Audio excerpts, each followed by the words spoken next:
PR Maven Podcast, a podcast all about growing your network and building your brand through traditional and digital networking techniques. I'm Nancy Marshall, the PR Maven and CEO of Marshall Communications. Stay tuned for this week's episode, and thanks for listening.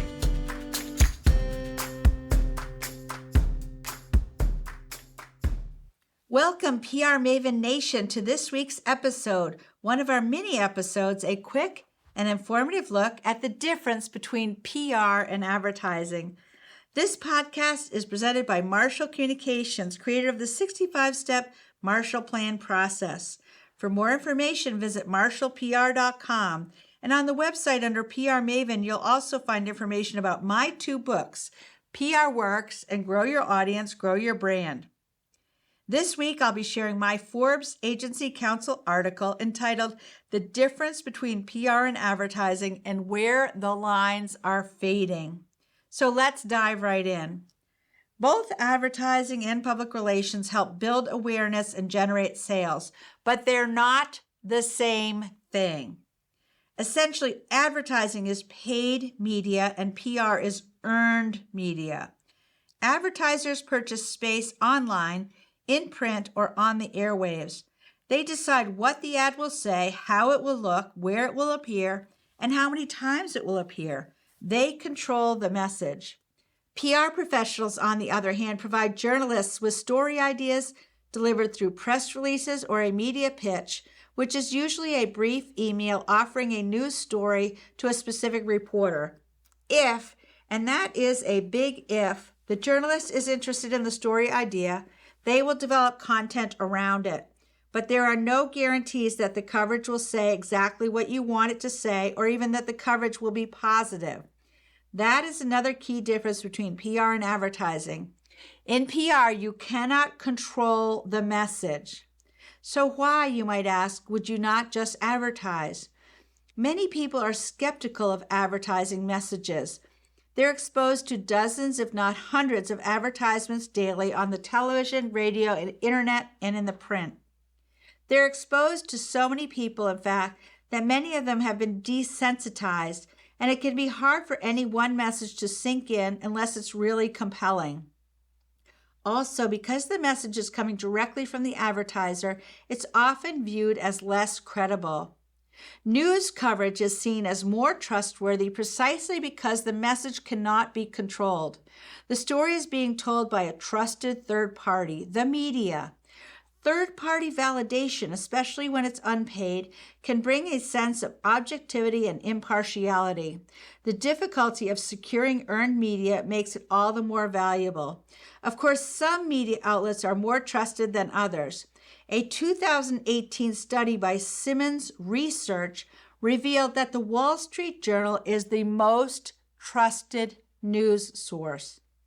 That's not to say that you shouldn't advertise. In my experience, advertising and PR work best when they're used together.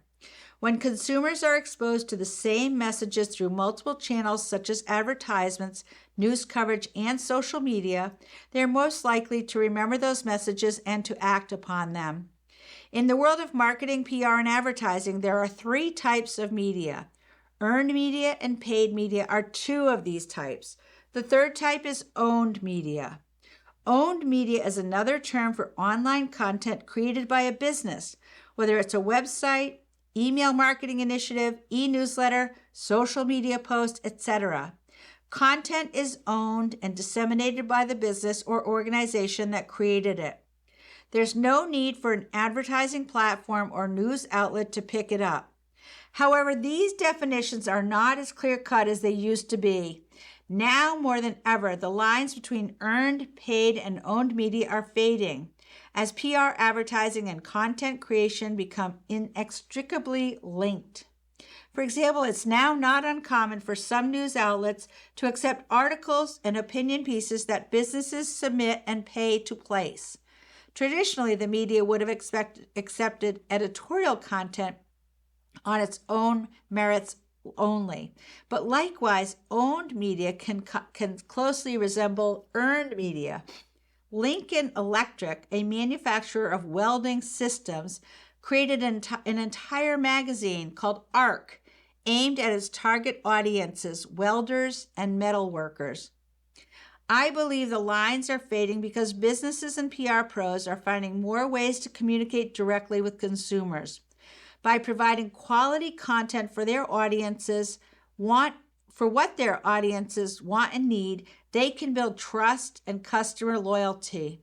The general public is also turning increasingly to alternative sources for its news and information, primarily online.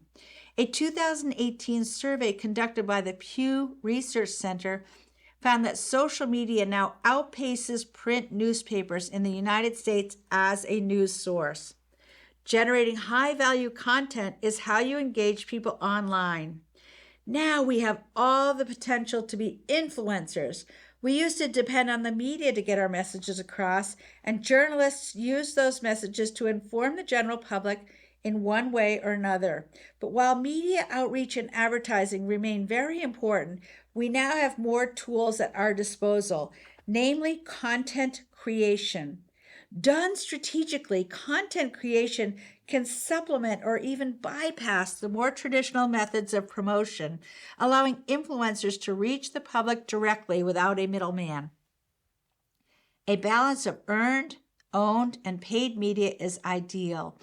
Earned media still generates the most trust by the public.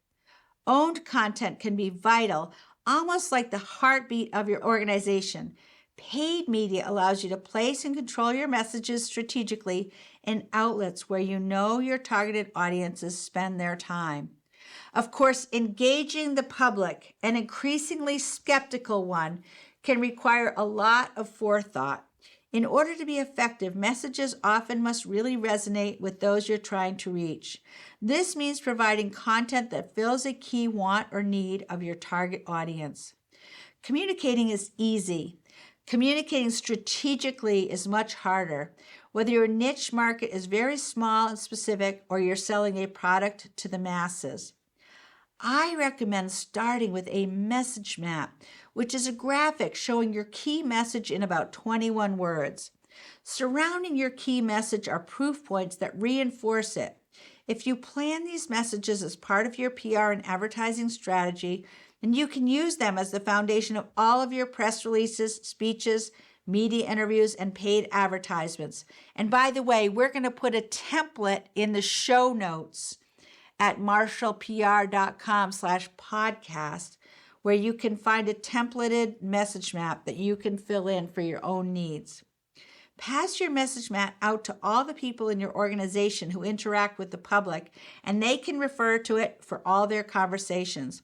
I always say it helps everyone to sing from the same song sheet. You'll know you're communicating strategically if you measure changes in attitudes over the course of a campaign. Surveys, focus groups, and even increases in sales or donations can show you that you're swaying the opinions and habits of your targeted audiences. For more insight, get access to my latest book, Grow Your Audience, Grow Your Brand, by visiting prmaven.com/giveaway and download a free copy today. And here's my friend Mike Duguay to share how PR Works and Grow Your Audience, Grow Your Brand have helped him. After reading PR Works, I really started to think about how marketing actually works. And I know that sounds a little bit ridiculous, but what I realized is what each platform nowadays that we use out there in digital media and social media has its own nuance and also quirks to it. And understanding how they're used is exceedingly important. Because when you have a hammer in your hand, everything looks like a nail. And you can't approach it that way in marketing. And that's where I think Nancy's brilliance really shined in PR Works. I think Grow Your Audience, Grow Your Brand is really sort of the manifesto of understanding that there's many different levels to marketing. It's on your personal side of your brand, how actually you express yourself through business, but also what people hear you saying and what they see out there in the public eye as well. So I think what's really important there, that's really the blueprint of how you go about using these new social media platforms, but also to express who you are as a human being. Because people want to see you authentically and genuinely working with not only what you do, but also with the customers. And Nancy, on a personal level, I think that's who she is. She embodies that approach.